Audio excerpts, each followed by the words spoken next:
Bienvenue à notre petit coin technique. Rudolph, on continue avec notre discussion sur les différents types de farine avec notre technicienne et experte Jessica. Comment ça va, Jess? Ça va très bien, Alex, merci. As-tu fait des recherches au sujet des différents types de farine et les pains qu'ils donnent?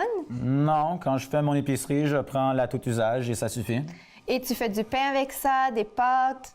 Je fais des projets scientifiques qui concernent la farine, le vinaigre, la bicarbonate de soude et l'éruption des volcans dans ma cuisine. Bravo, Alex, très fort.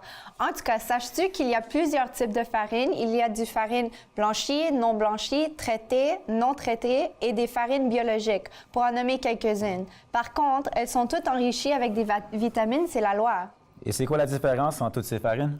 Mais ça dépend. Prenez la farine non blanchie, pour exemple. Une farine naturellement une couleur plutôt jaune. Donc, un pain fait avec la farine non blanchie va avoir une couleur un peu plus foncée. Par contre, si tu veux un pain bien blanc, il faudra utiliser une farine blanchie où on a ajouté du peroxyde de benzonate, mais le goût ne change pas.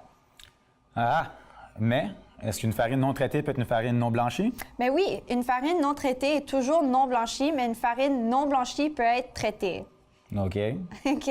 Alors, la farine non traitée n'a aucun additif ajouté. Elle n'est pas enrichie avec des chimiques. Alors, la non traitée est une farine biologique? Une farine biologique est cultivée avec des règles bien précises et évidemment sans pesticides. C'est compliqué ton affaire. Oui, un peu, mais c'est pour cela qu'on le trouve chez nos boulangers aussi, grande variété de pain et on n'a même pas commencé à parler de la levure. Une chose à la fois, Jess, la semaine prochaine. OK, attends-toi, Alex.